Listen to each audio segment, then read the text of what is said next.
नमस्कार friends, exam updates YouTube channel में आप सभी लोगों का स्वागत है। आशा करता हूं कि आप सभी लोग अच्छे होंगे। फ्रेंड्स, आज हम बात करेंगे एसबी क्लर्क 2023 की जो वैकेंसी आने वाली है उसके बारे में फुल डिटेल में। आपको एक छोटे सी वीडियो में सब कुछ बताएंगे आपको इसके बारे में कि आपके कितने पद रहने वाले हैं और एग्जैक्ट नोटिफिकेशन कब आने वाला है, एग्ज़ाम सिलेबस क्या रहेगा, एलिजिबिलिटी क्राइटेरिया क्या है, एग्ज़ाम पैटर्न क्या है, लास्ट ईयर का कट ऑफ आपको दिखाएंगे, जिससे कुछ अंदाज़ा लगाने मतलब लग जाता है कि हमें मेहनत कितनी करती है, कितने मार्क्स लाने हैं। ठीक है, और सैलरी आपको पता चलेगी कि कितनी सैलरी है। इन सारी बातों के बारे में डिस्कस करेंगे विस्तार से फ्रेंड्स। तो बहुत बहुत स्वागत है आपका हमारे यूट्यूब चैनल पे। स्टार्ट करते हैं फ्रेंड्स। सबसे पहले तो फ्रेंड्स आपको हम बताना चाहेंगे कि देखो इस बारी क्या है, वैकेंसी आपको बताएं, टोटल जो वैकेंसी है आपकी 8000 प्लस वैकेंसी रहने वाली हैं। 8000 प्लस ही रहेंगी, जो भी रहें हो सकता है लगभग 8,500 के करीब रहें। लेकिन आपको बताएं मेन बात है नोटिफिकेशन। बहुत से लोग सोच रहे हैं नोटिफिकेशन डिले है, लेट है इस बारी। क्या है, अगर हम पिछली साल की देखें तो नोटिफिकेशन आया था 6 सितंबर को, तो 7 सितंबर से ऑनलाइन आवेदन प्रारंभ हो गए थे। इस बारी क्या है, इस बारी एसबीआई क्लर्क की जगह पे एसबीआई पीओ की नोटिफिकेशन आई थी 6 सितंबर को, और 7 सितंबर से इसका ऑनलाइन आवेदन हुआ था। अभी 3 अक्टूबर को पीओ के जो फॉर्म है वो ऑनलाइन आवेदन आखिरी डेट थी 3 अक्टूबर। ठीक है, तो पीओ के ऑनलाइन आवेदन कंप्लीट हो चुके हैं। इसके बाद बस आपका पीओ के एग्ज़ाम होने से पहले आपका एसबीआई क्लर्क का जो है उसके नोटिफिकेशन आने हैं। जहाँ तक हो सकेगा नोटिफिकेशन इसी मंथ में हो सकता है, आज से कभी भी आ सकता है, आज कल में मैक्स अगर हम बात करें तो अक्टूबर के 20-25 अक्टूबर तक आपका आ जाएगा नोटिफिकेशन 100%। आपका 25 को अक्टूबर को आना ही है नोटिफिकेशन, यूँ समझ लीजिए आप। तो यदि हम बात करें इसमें एज कितनी रहती है फ्रेंड्स, इसके लिए आपको बताएं मिनिमम आपकी एज फीमेल मेल दोनों कैंडिडेट के लिए मिनिमम 20 साल होनी चाहिए और मैक्सिमम 28 साल होनी चाहिए। एज रिलैक्सेशन के अलावा जो जनरल कैटेगरी और ओबीसी एसटी एज रिलैक्सेशन है वो अलग बात है। जो नॉर्मल है वो एज आपकी 20 साल होनी चाहिए, मतलब 20 से 28 के बीच में हैं आप, तो आप ऑनलाइन आवेदन कर सकते हैं। और आप ओनली ग्रेजुएट होने चाहिए आप, मतलब चाहे बीए बीएससी बीकॉम बीटेक कुछ भी हो, लेकिन ग्रेजुएट होने चाहिए। बहुत से लोगों का सवाल है कि क्या परसेंटेज रिक्वायर्ड होती है, नहीं, इसमें कोई भी परसेंटेज रिक्वायर्ड नहीं है। आप ओनली पास होना चाहिए, चाहे 33% हो या फिर आप 99% हो, उससे फ़र्क नहीं पड़ता है। क्या इसमें सेक्शनल कट ऑफ होती है? नहीं फ्रेंड्स, इसमें ये यूपीपीएससी आरओ नहीं है। इसमें सेक्शनल कट ऑफ बोले तो हर एक सब्जेक्ट वाइज कट ऑफ नहीं होती है। इसमें आपकी ओवरऑल कट ऑफ होती है प्रीलिम्स और मेंस दोनों में। जैसे आपका प्रीलिम्स होता है रीजनिंग और क्वांटिटेटिव एप्टीट्यूड और मैथ का, इंग्लिश का, तो उसमें मतलब हर एक सब्जेक्ट वाइज कट ऑफ नहीं लगती है, आपका ओवरऑल कट ऑफ लगती है। अच्छी बात है परीक्षा की। अगर कोई बच्चे होते हैं, क्या होते हैं, मतलब हम एक सब्जेक्ट में अगर ज़्यादा बेहतर प्रदर्शन कर जाते हैं, किसी में कमज़ोर रह जाते हैं, तो ओवरऑल कट ऑफ देखी जाती है।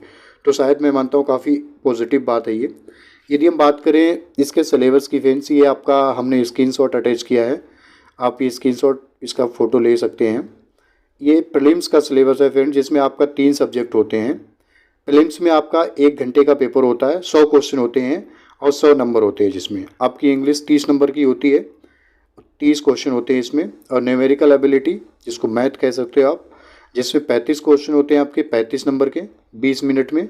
और रीजनिंग में भी आपके 35 क्वेश्चन होते हैं 35 मिनट में 20 मिनट में। टोटल आपके 100 क्वेश्चन हो गए और 60 मिनट में 1 घंटे का टाइम मिलता है फ्रेंड्स। ये आपकी है प्रीलिम्स की।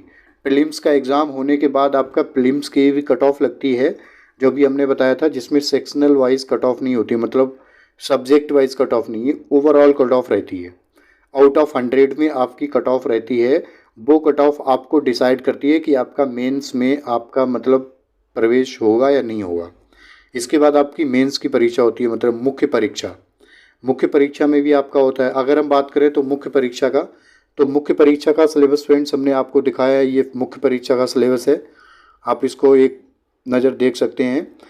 आपके सारे सब्जेक्ट हमने दिए हैं। मुख्य परीक्षा में आपका जो पेपर होता है वो 2 घंटा 40 मिनट का होता है, जिसमें आपके 200 नंबर रहते हैं और टोटल 190 क्वेश्चन होते हैं। अगर हम लास्ट ईयर का जो सिलेबस है वो दिखा रहे हैं, अभी तो वैकेंसी नहीं आई है, तो देखो मे भी सिलेबस चेंज रहे, बट माइट भी, मुझे नहीं लग रहा सिलेबस में कोई चेंजेस रहते हैं, क्योंकि सिलेबस आपका वही रहता है एसबीआई क्लर्क का। जनरल इंग्लिश 40 क्वेश्चन हो गए आपके 40 नंबर के, क्वांटिटेटिव एप्टीट्यूड में 50 क्वेश्चन 50 नंबर के 45 मिनट्स में। तो ये आप देख सकते हैं, इसमें जनरल अवेयरनेस इसमें बढ़ जाता है ज़्यादा, फाइनेंशियल अवेयरनेस, क्योंकि बैंक का एग्जाम है तो जैसी बात फाइनेंशियल अवेयरनेस जो एक्ट होते हैं फाइनेंशियल, वो आप डिटेल में आपको हम सिलेबस डिस्कस करेंगे तो आप उसमें देख सकते हैं।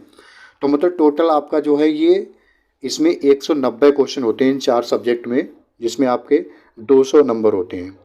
और आपका जो टाइम रहता है वो मैं मानता हूँ काफ़ी अच्छा खासा टाइम है, अराउंड पौने 3 घंटे का, 2 घंटा 40 मिनट का। तो टाइम मैं मानता हूँ बहुत अच्छा टाइम है। यहाँ तक कि आप कह सकते हो कि 200 ये नंबर ऑफ क्वेश्चन 190 है। अगर अन्य एग्जाम में जैसे इलाहाबाद हाई कोर्ट आ उसमें 200 क्वेश्चन होते हैं 3 घंटे में, तो इसमें 190 है 2 घंटा 40 मिनट में, तो कम टाइम नहीं है। बट फिर भी इसमें सिलेबस जो है वो भी मतलब हिंदी उंदी नहीं है, वो अलग बात है। तो फ्रेंड्स ये जो सिलेबस हमने अटैच किया है ये प्रीलिम्स का सिलेबस है, जो आपका मतलब डिटेल्स में इंग्लिश में किस किस टॉपिक से आते हैं। सिलेबस देखने से क्या होता है, हर एक टॉपिक वाइज सिलेबस देखने से क्या है हमें पता चल जाता है कि मतलब किस डायरेक्शन में मेहनत करनी है, मतलब कौन कौन से टॉपिक पढ़ने हैं, किन किन टॉपिक से मतलब कि क्वेश्चन आते हैं। इसीलिए सिलेबस किसी भी एग्ज़ाम को क्रैक करने के लिए 2 चीज़ें मायने बहुत रखती हैं।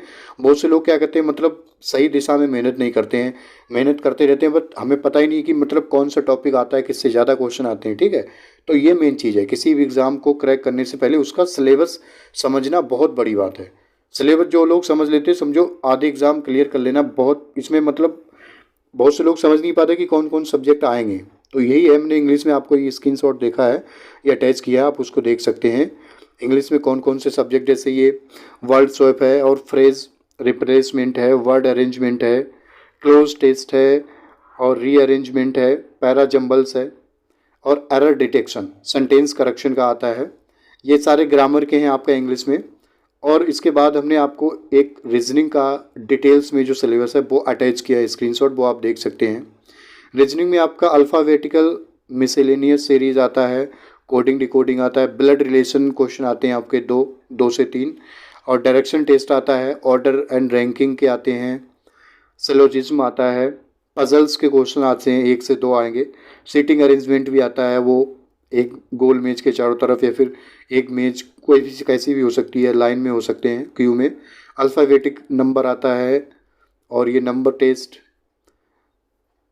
इसके बाद आपका डाटा सफिशिएंसी आता है और लॉजिकल रीजनिंग मतलब तार्किक ये योग्यता, ये भी आती हैं। तो ये सारा डिटेल में सिलेबस है, आप इसको समझ सकते हैं टॉपिक वाइज। आप इसमें मतलब किस किस में, क्योंकि आपको पता क्या है इसमें मेन सिलेबस ही है एक्चुअली कि हमें किस टॉपिक से कितना तैयार करना है। ठीक है, तो ये सब बड़ी बातें हैं। और इसके अलावा फ्रेंड्स ये रीजनिंग का है और मैथ का हम आपको डिटेल में सिलेबस बता रहे हैं। ये मैथ का सिलेबस है डिटेल में, जिसमें आप देख सकते हैं नंबर सीरीज आता है मैथ में, सिंप्लीफिकेशन आता है मतलब सरलीकरण, और डीआई तो मैं मानता हूँ शायद सभी लोग अवेयर होंगे, अधिकांश गवर्नमेंट एग्जाम्स में डीआई आता है। डीआई में क्या होता है, ये कुछ आंकड़े दे रखे होते हैं, सारणी दे रखी होती है, उसमें से फिर गुणा भाग करके परसेंटेज बनाने होते हैं। तो डीआई आप अगर देख लेंगे कहीं से भी, तो डीआई मैं मानता हूँ बहुत इजी है, इसमें कोई टफ नहीं है, बहुत इजी है समझने में। एक बार चार्ट पढ़ लो, फिर डीआई अगर आपका एक क्वेश्चन है तो उसमें कम से कम 2 से 3 सवाल होते हैं, एक चार्ट अगर दे रखा होता है। तो यही सारा है। मिक्सचर एंड एलिगेशंस आते हैं, टाइम एंड वर्क आता है, टाइम एंड डिस्टेंस है, रेशियो एंड प्रोपोर्शंस है, परसेंटेजेस हैं, नंबर सिस्टम आता है आपका मैथ में, ये बहुत फेमस है। और इसके अलावा भी है कॉम्बिनेशन प्रोबेबिलिटी आता है, ये सारे हैं, ये डिटेल सिलेबस है, आप इसका भी स्क्रीनशॉट ले सकते हैं। यदि हम बात करें फ्रेंड्स, ये आपका जो हमने बताया ये सारा प्रीलिम्स का सिलेबस था डिटेल में, जो टॉपिक वाइज आप इतने टॉपिक कवर कर लेंगे तो आपका एग्ज़ाम में सब कुछ कवर हो जाएगा कहने का। ये फ्रेंड्स रही, हमने आपको स्क्रीनशॉट अटैच किया है। ये कट ऑफ है 2022 की प्रीलिम्स की। कट ऑफ देखने से क्या होता है, हमें अंदाज़ा लग जाना है कि हमें मतलब कितनी मेहनत करनी है।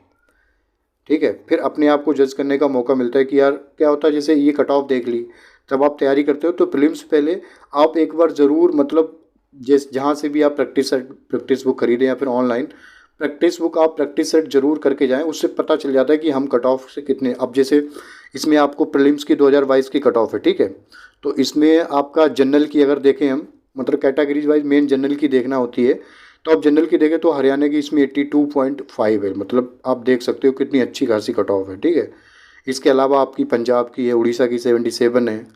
ठीक है, ये अच्छी खासी कट ऑफ है। और छत्तीसगढ़ की है 72 है। और ये सारी मतलब ये आपकी कट ऑफ हमने मेंस की इसमें अटैच की है, एक स्क्रीनशॉट आप इसमें नज़र डाल सकते हैं। इससे पता चल जाता है कि मतलब मेंस की आपको पता ही है 200 क्वेश्चन, 200 में से आपको कितने नंबर लाने, ये है मेंस की सारी।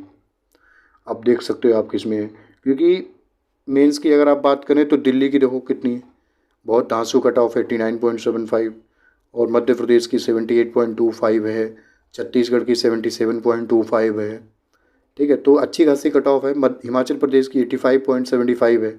ये दूसरा पेज है कट ऑफ का। यदि हम बात करें उत्तर प्रदेश, जनसंख्या में सबसे ज़्यादा उत्तर प्रदेश की कट ऑफ काफ़ी अच्छी है, इधर भी 82.75, और तेलंगाना की 78.25 है, पंजाब की 84 है, राजस्थान की 80 है, उड़ीसा की 78.75, और मध्य प्रदेश की 78 है, उत्तराखंड की 83 है। तो आप अंदाज़ा लगा सकते हो कंपटीशन कितना टफ है। तो फ्रेंड्स वही हम आपको दोबारा बताना चाहते हैं कि प्लीज़ आप निश्चिंत रहिए, सही दिशा में मेहनत करते रहिएगा। ठीक है, आपकी वैकेंसी बहुत जल्द आने वाली, अक्टूबर में किसी भी डेट को आ जाएंगी आपकी वैकेंसी। आप निश्चिंत रहिए फ्रेंड इसके बारे में। तो फिर से हमने आपको वही बताना चाहेंगे फ्रेंड्स, लास्ट बात जो बहुत मोस्ट इंपॉर्टेंट थिंग है कि सैलरी कितनी रहती है। फ्रेंड्स देखो, SBI क्लर्क की सैलरी इन हैंड अगर हम बात करें टोटल, तो आपकी लगभग 34,000 से 39,000 के बीच में रहती है। डिपेंड करता है सिटी वाइज, मतलब कौन सा सिटी है आपका। तो मिनिमम आप अंदाज़ा लगा सकते हो, मतलब तो देखो 34,300 के करीब आपकी रहती है, मतलब इन हैंड सैलरी मिनिमम। और मैक्सिमम आपकी 39,000 होती है, अराउंड आप 40,000 कह सकते हो।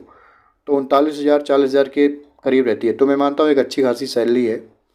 और ये इंक्रीजमेंट भी होता है इसमें लगभग 12 से 13% हर एक साल। तो ये सब आपको मैं मानता हूँ ध्यान रखने की ज़रूरत है, क्योंकि लास्ट में हम सब जॉब करते हैं, कोई भी काम करते हैं, मेन बात है पैसा कितना मिलता है, शायद वो बहुत ज़रूरी है। और यदि हम बात करें फ्रेंड दोबारा नोटिफिकेशन की, तो फ्रेंड्स आप इसके बारे में निश्चिंत रहिए, इस बार डिले है, लेट है, लेकिन हाँ ये नोटिफिकेशन अक्टूबर के लास्ट वीक तक मैक्स अगर आ जाए तो हो सकता है अभी आ जाए, 20 से पहले आ सकता है। आप मतलब कभी भी आ सकता है। वैकेंसी प्रिपेयर्ड है SBI की तरफ से, एकदम रेडी है सारा। नोटिफिकेशन डिपेंड करता है, देखो SBI कब नोटिफिकेशन जारी करता है। ये आपको सारी डिटेल में जानकारी प्रोवाइड करानी थी फ्रेंड्स। फ्रेंड्स आप सभी लोगों से रिक्वेस्ट है, प्लीज़ हमारे चैनल को सब्सक्राइब कर दीजिए, जिससे कि आने वाली अपडेट की नोटिफिकेशन आपको सबसे पहले पहुंच जाए। हम कोशिश करते हैं आपको अपनी तरफ से एक्यूरेट इन्फॉर्मेशन प्रोवाइड कराई जाए। आप सभी लोगों के सहयोग और वीडियो देखने के लिए फ्रेंड्स बहुत बहुत धन्यवाद, आपका आभार। नमस्कार, जय हिंद।